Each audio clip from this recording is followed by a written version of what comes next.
Welcome back to the Cover 3 podcast here on CBS Sports. That's Bud Elliott. That's Tom Fornelli. That's Danny Cannell. I'm Chip Patterson.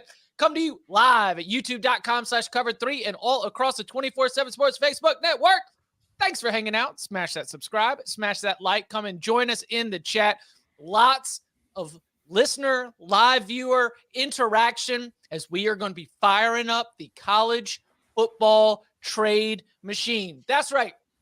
Bud Elliott is going to have some trades to propose that we will vote on. You, the listeners, have already submitted some of your trade proposals. I have seen Kirk Ferentz for a Keurig as a trade proposal. I've seen so many options. We're going to get into the very best of them coming up in just a little bit. But first, a little bit of news, some noteworthy things from across the college football world. First, the CBS Sports has released its mid-season All-America team this week to much fanfare, and I just wanted to at least throw it out there. Bud, do you vote in this one? I do not. Okay. Tom and I have ballots, so we might be able to defend or, take all the heat, like the meme of like standing in front of all the flaming arrows. Like we can take all the heat for what the voting body has done. Danny, do you have a vote in this one? I do not. You just get to be a hater too. Okay, yeah. Cool. So CJ Stroud is our quarterback. Who voted on this anyway? So CJ Stroud's our quarterback. No unanimous offensive picks, which obviously means that I would assume Hendon Hooker received a little bit of love as a QB1 in this. 2 Ohio State wide receivers, Emeka Egbuka, Marvin Harrison Jr., both making the list. Defense is where you see the only unanimous selection. Will Anderson from Alabama. Other notable ones, Drew Sanders from Arkansas, Clark Phillips from Utah, Chris Smith from Georgia. Christopher Dunn from NC State is our kicker. Torrey Taylor from Iowa is our punter. The list right there on CBSSports.com if you want to go check it out. Any notable omissions or players that you were happy to see got the honors? I mean, Stroud makes sense. So yeah. I think like that was I saw some other teams that had Hooker on there, and I think Stroud has been better. Really? Yes. But you have to consider the competition, don't you? I mean, there's been one game with a good defense, right? Like and honestly, Notre Dame's defense has been just as good as Alabama's this year, right? For the most part, pretty good. So like, I don't know. CJ Stroud is tied for the nation in touchdowns, despite playing one fewer game than Drake May, who he's tied with. And he's done all of this without Jackson Smith and Jigba all season long. Like, I understand that Hendon Hooker just had a great game against Alabama, but it should have been unanimous. Wow. I'm shocked at that. I mean, Cedric Tillman hasn't played a whole bunch either for Tennessee. True. Very true. Did he make it? No. But he said, Stroud doesn't have JSN. Hooker doesn't have Tillman, but I just think if you look at all the overall numbers, Stroud is better than Hooker. You guys are stat whores. Okay. Let's see how it goes. It's all right. That's what you want. It's true. I am. I lay down and nude in bed every night, but like, hate me like one of your. My thought is just Stroud was like the Heisman frontrunner coming in, has done absolutely nothing to not warrant still being it, to still be the All-American. It's just, I feel like Hooker is kind of like since he's exceeding expectations, that's making us diminish what Stroud's done. Put it that way. I had Stroud. I had Blake Corum on my ballot. I had Chase Brown on my ballot. We didn't get to do like second team votes, but as much as I was out here beating the drum for Brock Bowers, Michael Mayer not getting the tight end nod, I would say was a little bit disappointing. Oh, I had Bowers on mine. Really? Yeah, I think Bowers is a lot better than Mayer. Mm-hmm. Okay. I think Mayer is good, but I don't know, man. He's big, but I don't like athleticism wise. I'm not sure I see like the NFL draft hype that some of these folks see in it. Could be wrong. Well, when I approach my ballot, I'm not going off NFL draft hype. I'm trying to say that's fair. Just based on what you have done so far this season, not just like projectables, how would you draft them, that kind of thing. Yeah, like, I'm not trying to disparage Mayer. He's a very good player. It's just I think Bowers is a better player who's more versatile and used in a lot more interesting, different ways. And I think Mayer, his numbers, and again, this isn't a knock on him, this is a credit to him. His numbers are kind of based on the fact that Notre Dame has absolutely nothing else on offense. MVP is what I hear you're saying right there. Notre Dame for sure. Yeah, you take Boy. him off, and that He's- offense Watch crumbles. that Irish offense. He is the one thing that just sticks out as like, all right, I could work with that. Everything else, you're kind of like, the offensive line is okay, but not much else there. The only real snubs that I would say on this, there's two guys. They are both G5, but I feel like they are better than some of the guys who got put on the team. Ivan Pace at Cincinnati, yes, is just insane. Yeah, Mhm. like he's going to be drafted higher than not than Will Anderson, but then these other two guys, I think. Mhm. Right? I mean, he is just freaky, and it's like crazy athleticism and production is there. I know he missed 2 games with injury, but Carlton Marshall is just you can this is what it would look like, I think, if you put like a Jack Campbell in the Sun Belt, right? Just 19 tackles a game, completely taken over. Watch that West Kentucky game that when Troy went up there and beat Western. That's just a different level kid playing at that level. Those are really the only two. I think it's a really, really well done team. I did not have Jack Campbell on my list.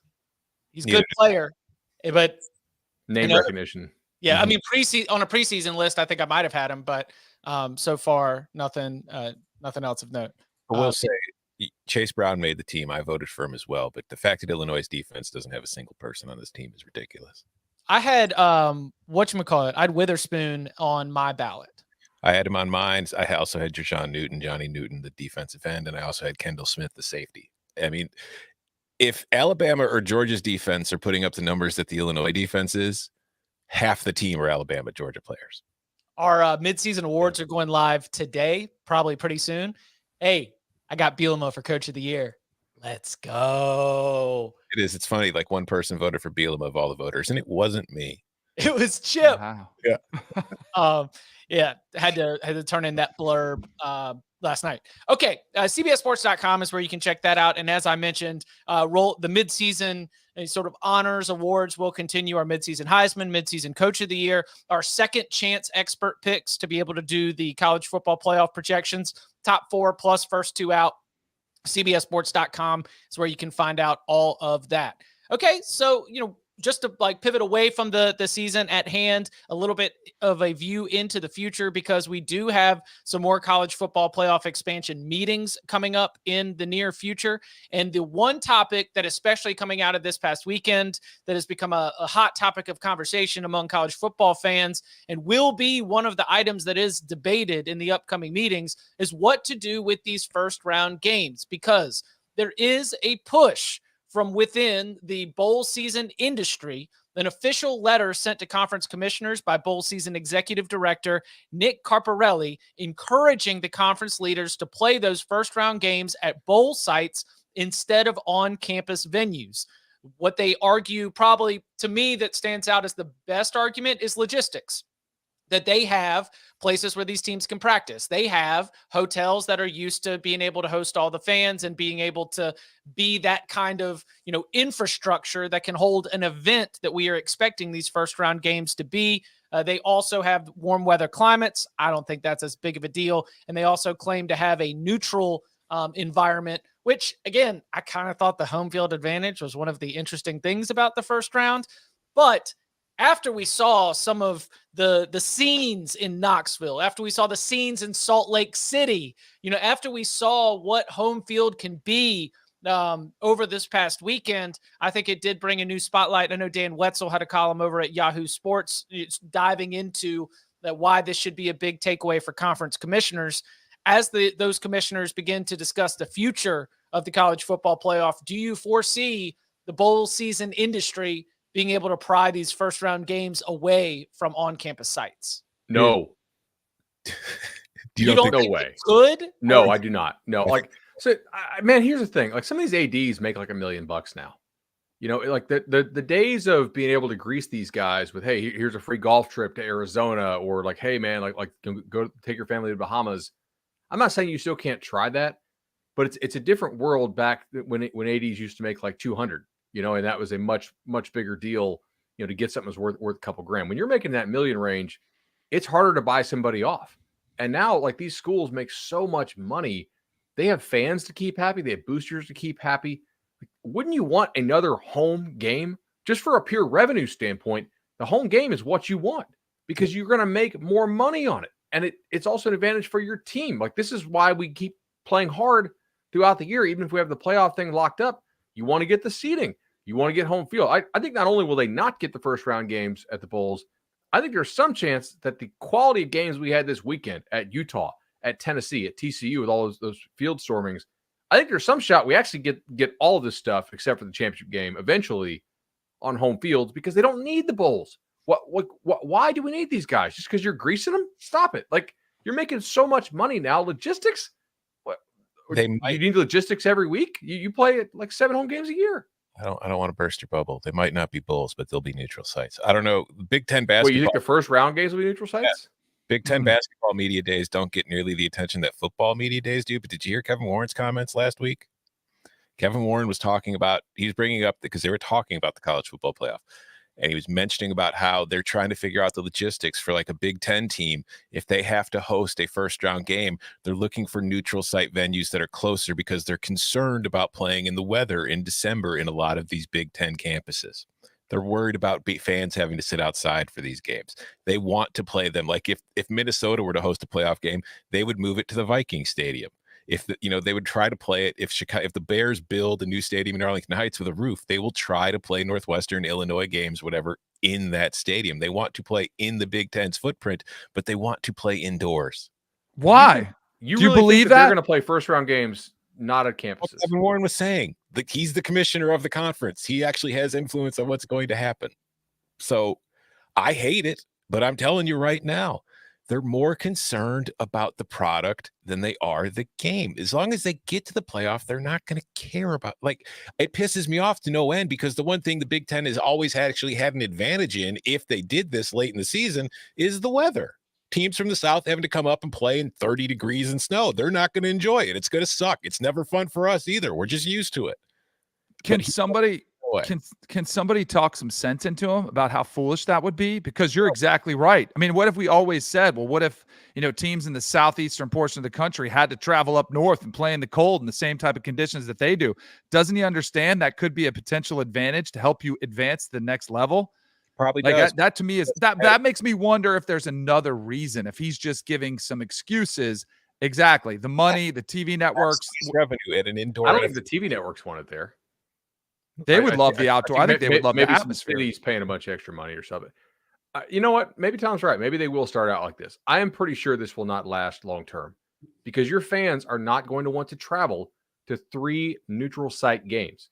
And if you make all this stuff neutral site and it kills home field advantage, it will diminish some of these November games, whereas they will have significant value and like above and beyond entertainment value. Like, the teams will care more if you are actually securing home field advantage. Maybe Tom's right. Maybe this is actually how they'll start it out. That is why long term it won't happen. That's why they were very careful to point out when they first put out this proposal of the first round games. They were like, on campus or at agreed upon neutral site. If it's I'm skeptical still, but if it's a Michigan playing in Detroit, I don't think it's that big of a deal. But you're indoors. I know, but at least you have to travel up there. I travel. Right. But I do think you point out something, because if they do the neutral sites all the way through, I mean, how many times have we heard Clemson, Bama, Florida State fans, even back in the day when they went to the Rose Bowl, like, Florida State was just coming off a championship. Do we really want to spend for 2 trips? Let's wait and see if we can make the final. Then we'll unload the boat for that one. That's where you get a little bit tricky. And Bud's right. Like, that's when you'll start to see some of the attendance numbers drop, because people just wait and see if you make the next round rather than going some, neutral site, garbage game, that's just going to be out, whatever. Like, the fans want to be in their home. They want to make noise at their own stadium. And I think we should applaud them and encourage that, because that's what does make the sport great. NFL is a better product at a neutral site. Yeah. Part of what makes college so special is that home field, is that collegiate atmosphere. Like, if you played like last year's championship game, cool, exciting game. Not as good as the NFL games that weekend, right? I mean, like it's sterile. It doesn't feel right. Ideally, I think that the earliest you should play a neutral site game in the playoff is the semis. And even then, I would probably just wait to the title game. Because, I mean, that's what the NFL does. And if you're trying so hard to be the NFL, they all play their games at home until the Super Bowl. So do you think that and this is like, I'm afraid that I'm stepping way out of line here, but do it. Do you think that ESPN owning all of these bowl games changes the idea. Like, you don't need to grease the wheels because the network partner who's like heavily involved with the college football playoff is also owning these bowl games, like has ownership stake. Like, it's not quite the old world where these different places, like the way that ESPN has bought up bowls, like slowly but surely over the last 10 years, does give them interest in trying to raise the level of those bowl games. But to counter, sorry, Tom, go ahead. No, I was going to say, if you force places to bid on the ability to host games, that's generating revenue. So ESPN will say goodbye to some of the bowls if it has to, fill them with other content. But as far as the college football playoff is concerned, if we can increase the revenue for us and for the schools, that's what they're probably going to do. Yeah, like most of these bowl games that ESPN owns that are just pure like business ventures that are created out of whole cloth are there because it makes a little bit more financial sense for ESPN to put on a bowl game than it does to show a replay of sailing or run NFL Live yet one more time. But it's not the owner, like they own it's a different company. ESPN Events Sure. owns the bowl itself, and then ESPN contracts ESPN Events to be able to pay the media rights to show it on television. Right, but like for instance, do you think ESPN really cares if it's a home site game or played in the Orange Bowl? Like for the big ones, I don't think it really does quite as much. Maybe it does. Like Citrus Bowl, A like lot of these exist for inventory.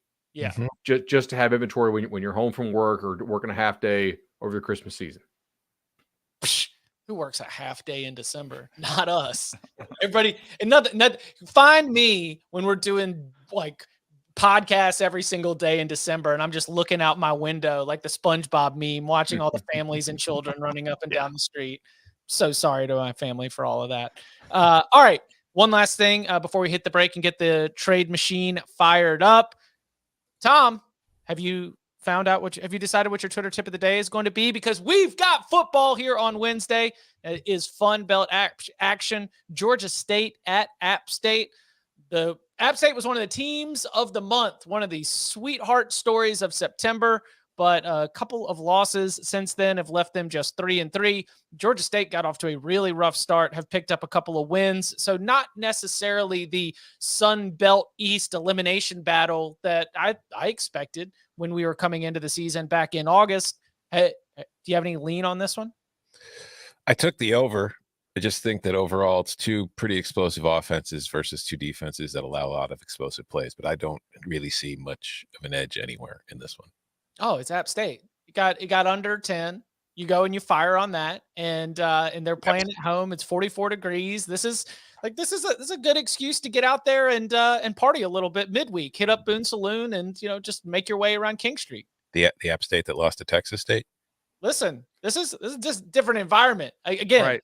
Wonderful excuse to head down to the Rock on a Wednesday night, a weekend in the middle of your week. That's all you could ask for. Anybody else got a thought on this one? I took some over 56 and 56.5.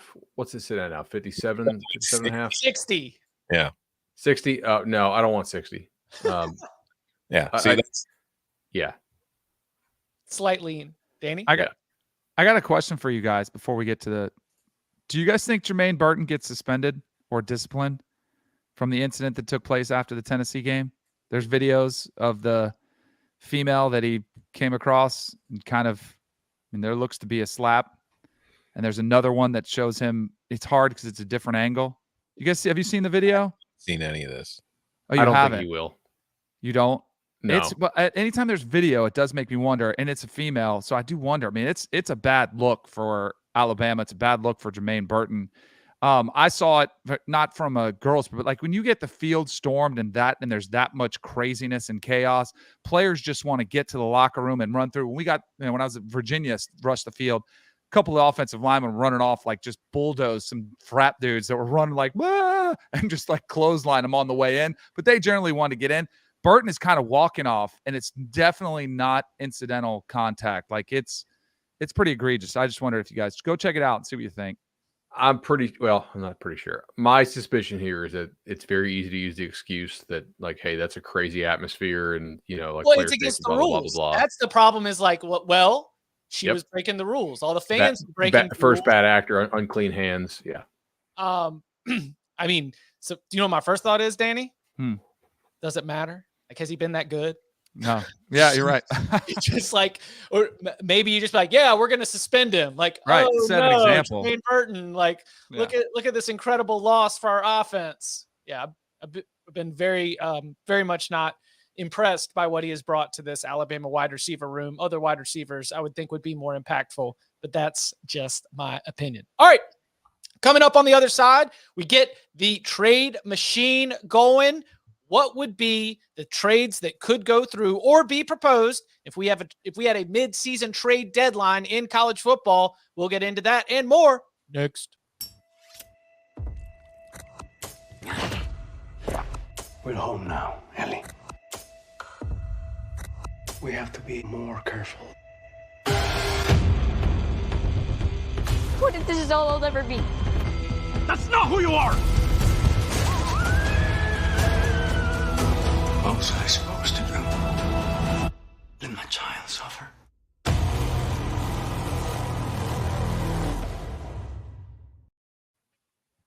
Back here on the Cover 3 podcast, time to get the trade machine fired up. And, there's a couple different ways to attack this. We've got some listener suggestions that we want to get to. If you want to drop one in the live chat right now, we'll go ahead and we'll mark it and be able to circle back by the end of the show. But Bud, this was your baby right here. This was your proposal and your idea. So I want to let you go ahead and take this, get this started with maybe before each proposal, sort of the mentality that you had about what each team would be looking to get out of it. Sure. So just some ground rules here. Eventually, we're going to get to a spot where players are paid and they're on contracts, right? And so, like, you have to sort of spin reality slightly. I mean, obviously, we already are if we're talking about college football trades. I was just kind of jealous that all these other leagues get to talk about the trade deadline, and we don't in college football, at least not during the season. So no transfer portal on this. You can't just immediately portal out if you get traded somewhere.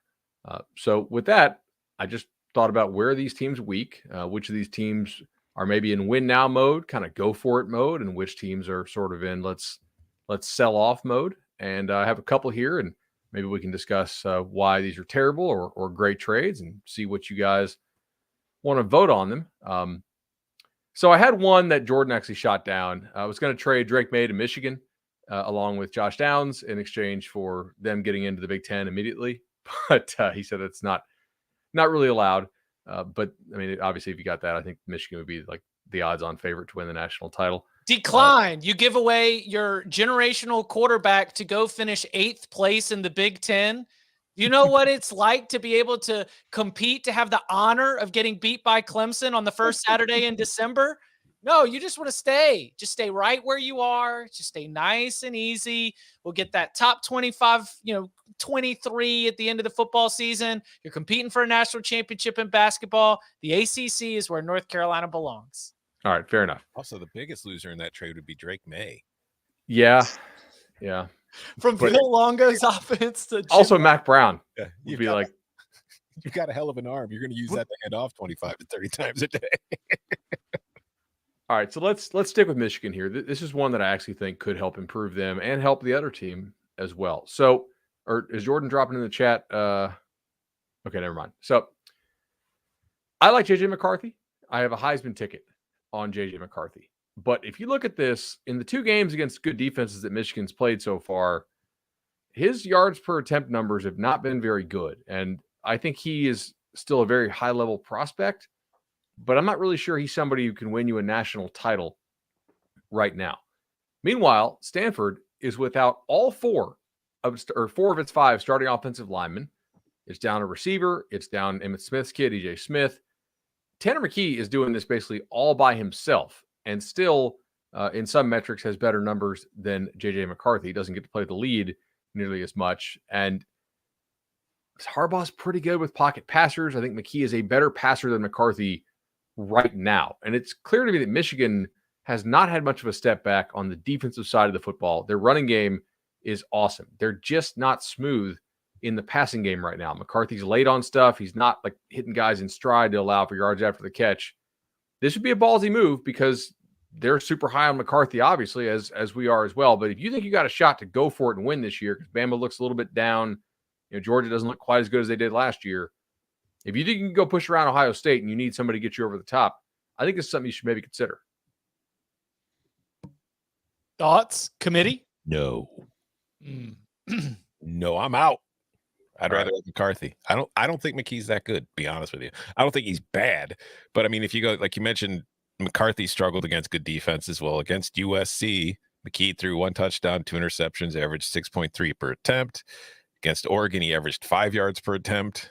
Last week against Notre Dame, he averaged 7.6 yards per. I mean, it's not like he's putting up any different kind of numbers than McCarthy. And I think, honestly, again, it's kind of going back to my comments on Drake May. I don't always think that it's the quarterback in Michigan's system that is the problem. I just think that they are very much a run-heavy team right now, and they're winning with it. And that's just kind of what they're going to go with. What do you think, Fair. Danny? I would tend to agree. JJ McCarthy hasn't been the explosive playmaker in the pass game that I thought he was going to be, but I don't know if that's what Harbaugh's even looking for. I think he just wanted a little more athleticism, a little bit more upside, and I think he's getting it. But I do think if Michigan, when they get to Ohio State, you're going to have some of that explosive pass game. But I don't know if Tanner McKee's the guy that would bring it to you. That's why I kind of like the Drake May idea. I had some trades for Drake May. I didn't know they were off the table. I just think he's untradeable because, like if you're Mac Brown, you trade Drake May, your career's over. Everybody's right? I got to trade. But I mean, how long is Mac going to coach? There's no way you trade away a guy that, if he keeps on this pace, could be the number 1 overall pick, unless you think you're going to become the AD or something like that and set yourself up. That's kind of why I threw out the crazy getting to the Big Ten. I couldn't figure out a trade for Drake that made sense for North Carolina long term. And his family's huge Tar Heels. Harbaugh loves McCarthy. Yeah. Also, yeah, clearly to unseat the guy that got you, past Ohio State and brought you to the playoffs, and to say, see ya, even though I think we all saw the writing on the wall and thought it was probably the right move. I mean, he clearly likes him. They had Charles Woodson talking to Jim Harbaugh before the Penn State game, and Jim Harbaugh starts explaining. It's like, well, what do you like about him? Why do you say that he reminds you of a young Jimmy Harbaugh? He's like, well, he steps back, then he sprints over here, doesn't see anything. He spins around, sprints over here. And as he's describing it, they went back for the piece and they showed exact side by side of McCarthy scrambling around and Harbaugh scrambling around. I mean, I think Harbaugh does see a little bit of young Jimmy in JJ. I don't think that he would want to part ways with the future of the quarterback position at Michigan. Also, I understand the difference in personnel, but McCarthy, passing efficiency way higher than McKee's, completion rate way higher than McKee's, yards per attempt a full yard higher, yards per drop back nearly 1.5 yards higher, air yards nearly 1.5 yards higher. It's McCarthy's better than McKee. I don't think he is, but I understand the stats say. I just think that Stanford's roster is garbage. I mean, they're down 4 of their 5 starters on the offensive line. They have nothing at receiver. I think it's one of the worst rosters in the Power 5. I think you put McCarthy there and you swap him. I think McKee's would have much better numbers in Michigan's offense than McCarthy does, personally. But I mean, we'll see. It also, if you look at McCarthy's stuff, this is one of the reasons why I proposed this. He has such big numbers in those first 3 games. We were talking 14, 18 yards per attempt type stuff, but he's under 7 in 2 of their 4 Power 5 games already. And when they bog down in the red zone, a lot of that I think is him not being on time with some of his throws. So we'll see when they play some better teams. I get the veto, though. Jordan thought this should be vetoed, too, and he was right. Jordan is the smartest of all of us. So, all right. What else you got? All right. Georgia and Iowa State. So we see this in baseball. We see this in NBA. You got a team that is tanking. I need to see what Iowa State player is going to crack the Georgia rotation here. I think there's actually 2 who really, really could. And I think Georgia this year sees that Bama is down a little bit. What a coup would be to stick it to Nick Saban and beat the Tide and have Nick Saban go over with Bryce Young as far as national titles as his quarterback, right? And I'm not saying it's Nick Saban's last best shot to win a national title, but I think it's common sense that this was one of their best rosters they're going to have, unless one of these quarterbacks they have on the roster ends up being really, really good. Ohio State might be really great, but other than that, I mean, if Georgia gets some guys here, they could really cement themselves as the clear number 1 team in the country, but they're going to have to give up a lot. So Georgia needs a pass rusher in the worst way, right? Nolan Smith's probably their best pass rusher right now. He's just okay. And they kind of need somebody who's a stud at receiver. And Iowa State's entire offense is this guy named Xavier Hutchinson. He gets 16 targets a game. He's a pretty good player. They also have Will McDonald, who's one of the best pass rushers in the country. Georgia, for you guys who are home, maybe don't know or don't follow these guys, Amarius Mims is probably a stud left tackle. He's played really well in spots this year. He's their backup because Georgia's offensive line is loaded. And Michael Williams was a top 10 player in the country last year on the defensive line. So Iowa State punts on their season. They almost certainly miss a bowl if they do this, which I think would suck for them. It would kill their bowl streak. But they do get to rebuild around two really nice pieces. Both of Iowa State's tackles this year have terrible grades per PFF. So I looked at their rosters. Okay, where do they need to upgrade? You got another year of control for Marius Mims. You get Michael Williams for 2 more. And Georgia has big-time upgrades here, I think, as a pass rusher and certainly at receiver as well. And since you guys tell me how good Stetson Bennett is, he's going to take full advantage of Xavier Hutchinson. Now, do I get portal protection on these trades? Portal what now? protection? Yeah, that's what we said at the that's start. good- Right. yeah, They can't portal out. Yeah, stop taking this trade. I think this is a good Yeah, trade for both I parties. agree. And beefing up an offensive line, that makes Matt Campbell happy. Bringing in somebody like, I know that we want 5-star culture, 5-star hearts, but actual 5 stars will work too if we want to be able to, make sure we can continue to run the ball effectively. I think this is right at the heart of what you're looking for. An Iowa State team that has 4 losses, but what's combined margin of 14 points? Is that right? Like they continually have been coming up on the wrong end of this. It just ain't your year. I'm sorry. So let's go ahead and make the most of what we can. Let's build for the future within our identity. And then for Georgia, you're 100% right. Pass rush and receiving option. I like this a lot. I think this trade goes through. All right. Sweet. I got one. Hey, you got it? Yeah. Perfect. All right. So I got a couple more here. Alabama, what do they need? They need an explosive receiver.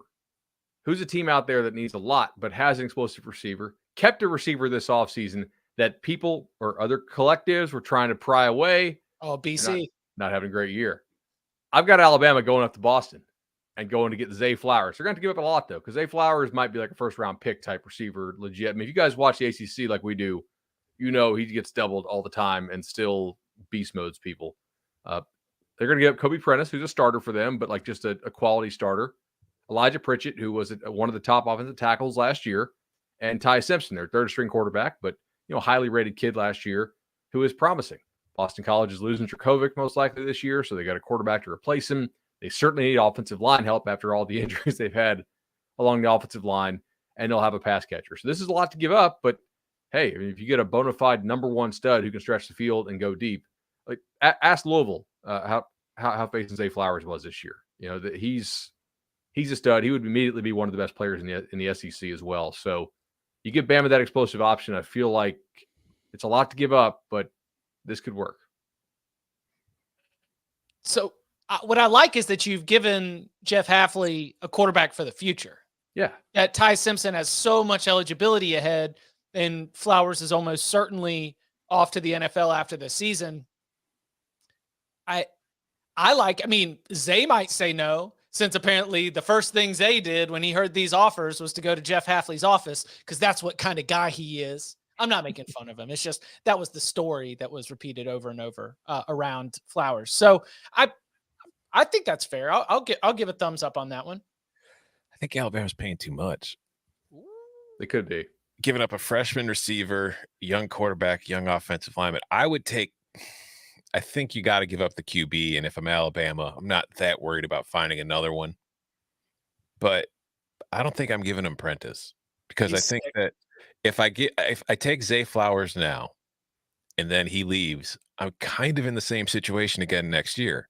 I think I would give him the QB and the OL. I would not give up Prentice. Or if I'm giving them a receiver, I mean, I would give him Jermaine Burton maybe, or one of my other guys, but I'm not giving up the freshman because I need somebody to stick around going forward. Didn't you guys know Zay Flowers has a no trade clause in his deal with DC? He's already been offered to leave, and he doesn't want to go anywhere. Although I wonder if he'd want to revisit that. It might depend on what quarterback he was going for, right? Like Bryce Young is a little different than, I don't know, Tyler. Like who knows? Yeah. So, one last one here before Danny bounces. Ohio State and Clemson. This is a blockbuster because these teams might have to play each other, but they both have a glut of talent at one position and need some help elsewhere. So I talked to Anna Adams at our 24/7 Sports Clemson site. She said Clemson is getting much healthier on the back end. They still need an outside receiver. I know that Ohio State has improved this year on defense, but they could still use that no doubt stud difference maker on the inside that they so often see when they play those SEC teams in the playoff. So I'm trading two guys who had been kind of banged up this year that are on their way back. I'm shipping Jackson Smith-Njigba to Clemson for Brian Brzee.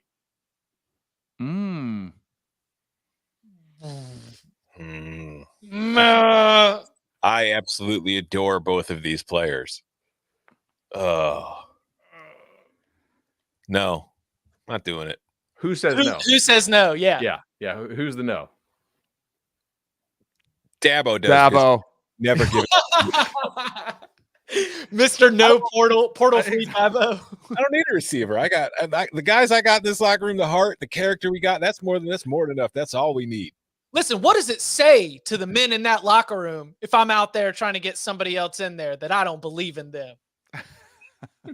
Like, I mean, Ohio State could trade. Clearly, we've seen Ohio State could trade JSN and it would be fine in the Big Ten. Can it trade JSN and be fine in the playoff? That Depends on what they get in return, though. Depends on what they get in return. I love Brian Brzee, but is Brian Brzee making enough of a difference in the playoff for you when you come up against? No, I don't think so. Or whoever the hell you're going to be playing. I think JSN is a bigger difference maker in those games than Brzee is. And we saw, based on what we just saw from Tennessee and Alabama, would you rather have a receiver who can get open or a defensive tackle? I think it depends on where you're deep, though. Like, what's the replacement level? But I don't think Ohio State's interior line is like that big of a problem. Like, I think Brzee would I don't think it's a problem. Have. Yeah, I just think he's a difference maker for them. Yeah, see, I don't think that's going to be a huge problem for them. Especially because when I'm playing put him with Mike Hall, like that's a nice. Yeah, but like when I'm playing Alabama, am I worried about stopping the inside run? Like it's like I am actually, because with Bama this year, they're not explosive. Although if they get Zay Flowers, they might be. But even so, like, Gibbs is not running between the tackles. It's like I don't have to worry about that. Like Georgia, okay, but no, I don't think it makes a ton of sense for either side. I think it would be an awesome trade, but I don't think it really makes it that big of enough of a difference for either team to risk it. Fair enough. Because if Igbuka or Harrison go down, and you've traded JSN, now you're kind of thin at receiver. That's true. I mean, you got Fleming, you got a couple of young guys, but yeah, that's fair. So what went 1.5 for 4 here? Yeah. All right. Do you have a fifth? I'll take it. Is that it? No, no. This is the life of a general manager. Yeah. You come up with all trades, 90% of them get shut down. All right. Do we want to start going through? So we got 2 more. Are these listener? Yeah. All right. Let's see them. Jordan, are you gonna? There we go. Here we go. All right. So we've got Tennessee gets a cornerback from Syracuse, Garrett Williams, beefing up that secondary, while Syracuse gets a wide receiver. Syracuse gets a wide receiver from Tennessee, Ramel Keaton. Obviously, the Syracuse wide receiving room is nowhere near as deep as what we have at Tennessee, group that's been incredibly explosive, even with the absence of Cedric Tillman. And Syracuse, still undefeated, now gets a pass catching option. I think yes. Like, I think Williams is definitely a better player than Keaton is. But if you look at what the offensive staff did, the Syracuse offensive staff, which was last year's Virginia staff, when they had multiple options at receiver who they could mix and match and do all this fun route combos with, I think they might take this. Syracuse does need a little more explosion on offense and a little more they need one more option, I feel like. But Williams is a damn good corner. Like, he's going to be an NFL guy. So, and I'm not really sure Keaton will. First off, I just now discovered that Tennessee has a receiver on the team named Squirrel White, which is very important to know going forward because that changes a lot of things, having a guy named Squirrel White. As far as this trade, I think I do it if I'm Tennessee. I mean, I think getting a guy like that in my secondary would be huge, even though I've already played Alabama, but I might have to play Alabama again in the SEC championship. And I think that I can't rely on winning 52-49 again. I might need a stop or two to get through that game. So I think that's interesting. And I think Keaton's a good player, but I also think that you have Squirrel White. So he's going to be a superstar because, again, his name is Squirrel White. But also, just the way that scheme is, like, you've got Jalen Hyatt, you've got Brew McCoy. Cedric Tillman will probably be healthy by that game. At least you'd hope so. Like, I think that Tennessee can afford to lose a receiver and be fine because of the way that offense works. You can find guys to play in it and get open because they scheme guys open. So if I'm Tennessee, I'm definitely doing that. I think Syracuse would be the one, if it gets negated, would be the side that has to shut that one down. And I don't know if they would. Yeah, that would be fun. The other thing is, like, you might need to load the box more against Georgia because Georgia's offensive line is better than Alabama's, I think. And so you may need to hold up on one-on-ones on the outside more than you did against the Tide. So, all right, we got one more locked and loaded. Let's see it. Ooh, okay. Ooh. So Iowa gives away Riley Moss to Texas, and Texas takes Hudson Card and creates all kinds of headaches for Hudson Card as he takes on the leadership of the Iowa offense. Is this a fair trade? Iowa gets Hudson Card, the quarterback from Texas. Texas receives Riley Moss. Texas does this in a heartbeat. There's no reason for Iowa to do this. Like, Texas is getting rid of a guy who is going to be transferring at the end of the year in all likelihood anyway, because, you know, you've got Quinn there and you've got Arch Manning coming in. It's hard to see a path to playing time for Hudson Card. And Riley Moss is a terrific player. But if you're Iowa, like, what difference is Hudson Card going to make for Iowa? We talked about this pre-show. Spencer Petras is not an excellent quarterback, but the quarterback is not the problem at Iowa. It's the offense. It is designed to look exactly like it looks. You could put Hudson Card back there and the offense is going to be exactly what you've already seen. Tom, do you know the other reason why Iowa does not do this? Nepotism. Because if you trade for Hudson Card, who you've already seen be successful in another system and look good, and he comes in and looks like crap in your system, which he will because you run a crap system, then your son, Brian Ferentz, you being Kirk Ferentz, the head coach, gets exposed as a terrible hire and doesn't know what he's doing. So the best move for the Ferentz family to keep cashing checks from Iowa is to not make a quarterback change. That way you can continue to blame the failures on the quarterback. If you bring in a proven quarterback, you're going to expose yourself because, like, wait, what? Yeah, I know what to do with it. Do I know what to do with this? I thought when you said nepotism, I was like, is Spencer's son like a GA? I'm just kind of operating that this is like a grift that they're running on Iowa, like maybe on the pension thing or something. And they can't really be trying to score points. There's no way. All right. Here is from the live audience. We got Larson coming in and says, would Alabama trade Will Anderson for Jordan Addison? No. Addison's been hurt a ton too. Like I think he's hurt again. I was also going to mention that with Jackson Smith and Jigba. You know, just what would you be getting? Would you be getting only showing up for the playoff, Jackson Smith and Jigba? Well, I think even assuming full health, that's what I've been doing on this. But assuming full health, Alabama's not doing this trade. Will Anderson is your defense. Okay. Dustin Black is going to say that Alabama gets Josh Downs and North Carolina receives Byron Young. Do you have any confidence North Carolina knows what to do with good defensive players with that defensive coaching staff? Because I don't. Oh, you mean maybe I'm wrong. No, listen, when you've got a Conference USA defense, then you can, put out as much talent as you want. As long as they're not communicating, then you can get out there and have a ball, win as many shootouts as you want. But I mean, my thing is, but Byron Young's a senior, right? Yeah. Is it like this is his last year of eligibility? If I'm giving up Josh Downs for a defensive lineman, do I want to do that for 6 games? Well, Downs is going to be gone too. This is his 3rd year, so he'll be in the NFL draft at the end of the season.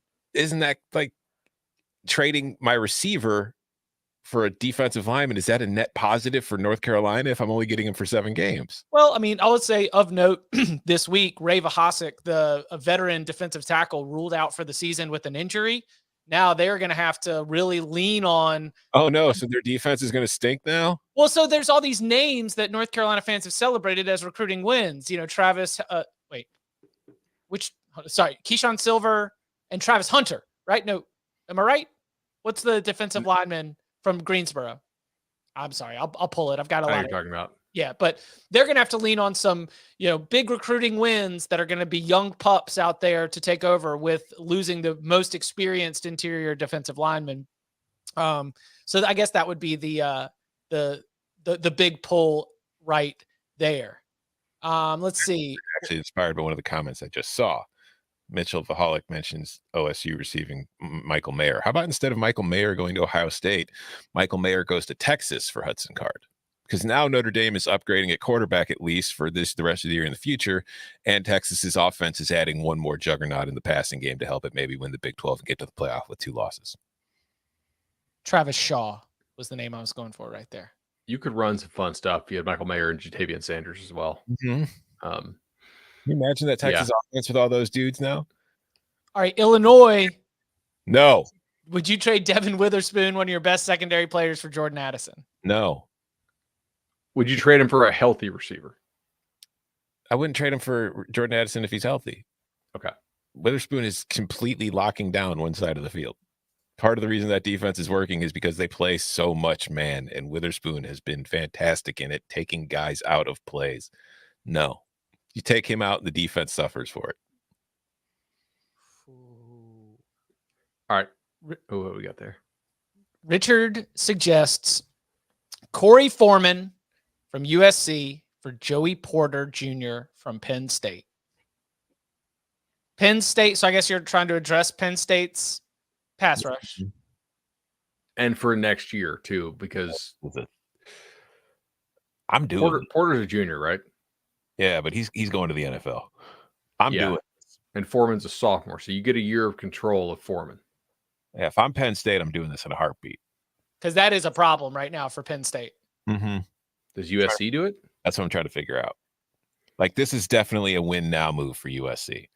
But if you're Lincoln Riley and it's like, hey, anything that happens this year is kind of just, awesome. We're planning for year 2 and year 3. Do you make this move? Do you know what I would need? I would need the medicals on Eric Gentry to know like how hurt he is, because he looked like he got banged pretty good in that Utah game.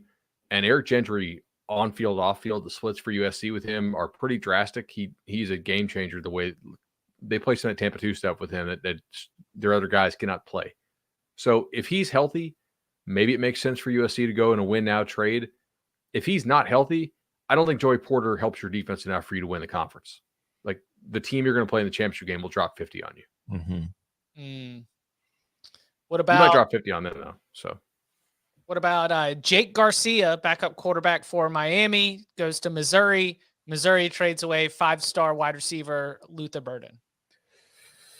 Missouri's not doing that, are they?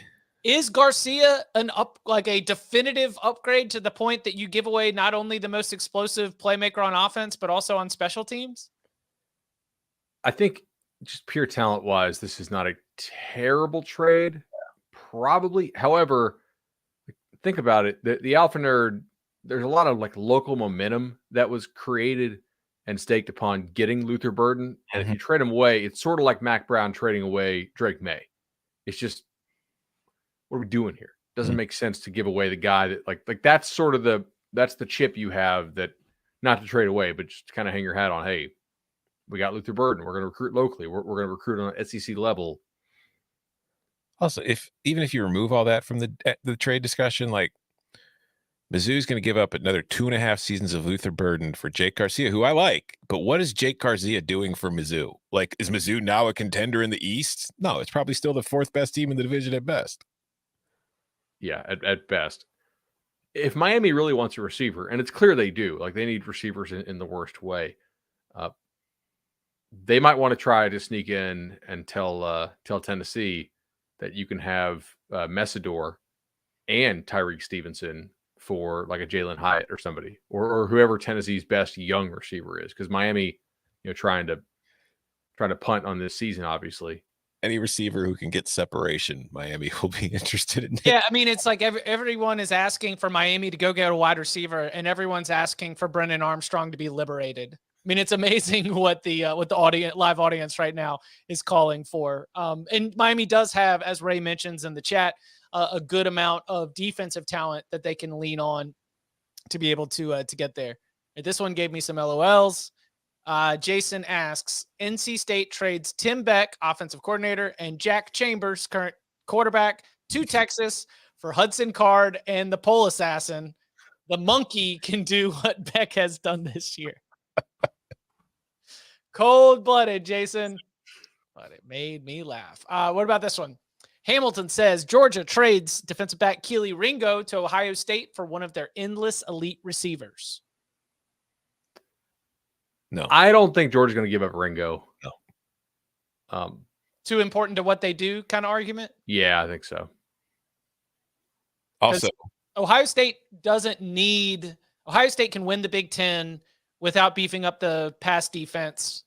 But if they run into an elite passing attack in the college football playoff, pass defense could use some help. Oh, do you know who you should have been trading away some stuff that I just didn't really consider? If this was real and we had a real deadline thing, you already played Red River. You're not going to make the title game in your league. Oklahoma would be flipping Marvin Mims to somebody for a nice price. I'd be flipping Dylan Gabriel too. Yeah. Well, so You might miss a bowl though if you do that. Yeah, true, very true. This will get me whatever at some point. But you mentioned that Ohio State trade. Like the only team that I think Ohio State needs to worry about its secondary against that's currently on its schedule or could be on its schedule is Tennessee. I think it's fine defensively against pretty much everybody else. All right, Jordan's got one from Twitter, I think. Yeah, let's see it, Jordan.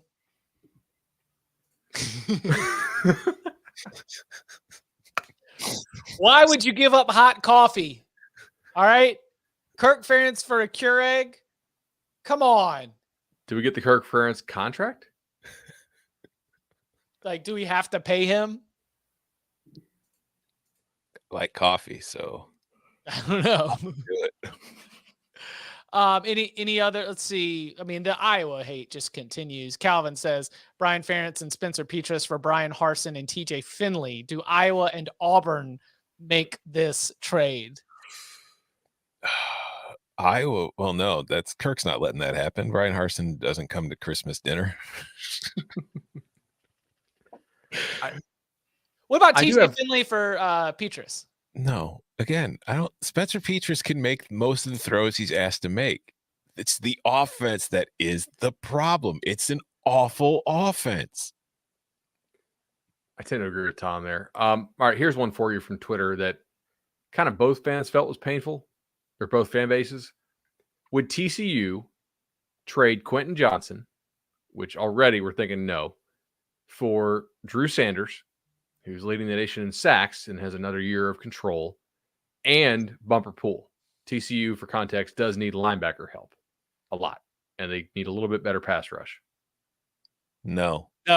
I still think no. Yeah, that offense runs through Johnston, and it's so stupid when you get to see his athletic advantage against most Big 12 second cornerbacks, defensive backs. Like it's ridiculous. Also, the toughness, man. You look at him, you're like, okay, like tall guy, long strider.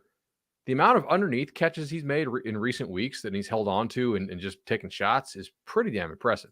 Yeah, he's gonna be a hell of a pro. And the contested ball win rate, I don't know what that is, but it seems like it's high. Any others that you want to mention, either from Twitter or the chat, before we get out of here? Is there a team that should be tanking that we haven't thought about, or should be selling at the deadline? I liked your Iowa State call, because this truly is like the bad luck year where you nuke it and you try to start over from the beginning. Nebraska would flip Palmer for sure to somebody. Yeah.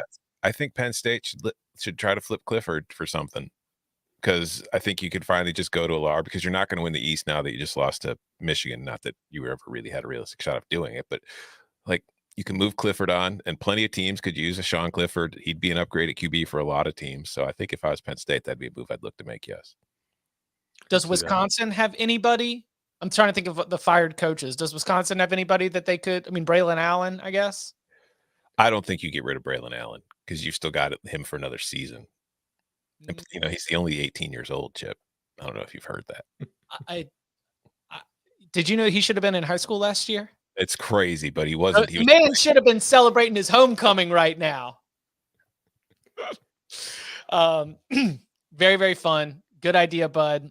Very much enjoyed it. And we hope you did as well. If you want to keep them coming, then we can continue the conversation. Maybe in a future mailbag episode, we'll lay out some of these best scenarios and continue to discuss them. The trade deadline, trade machine has closed for the moment. But again, thank you for all your suggestions along the way. Tomorrow, 11 a.m. Eastern time, we will be back with our Week 8 locks. So make sure that you check us out. Make sure you smash that subscribe, smash that like, come and join us for the show. And you can follow him on Twitter at BudElliott3. You can follow him at Tom Fernelli. You can follow me at Chip_Patterson. Gentlemen, thank you very much. Thank you.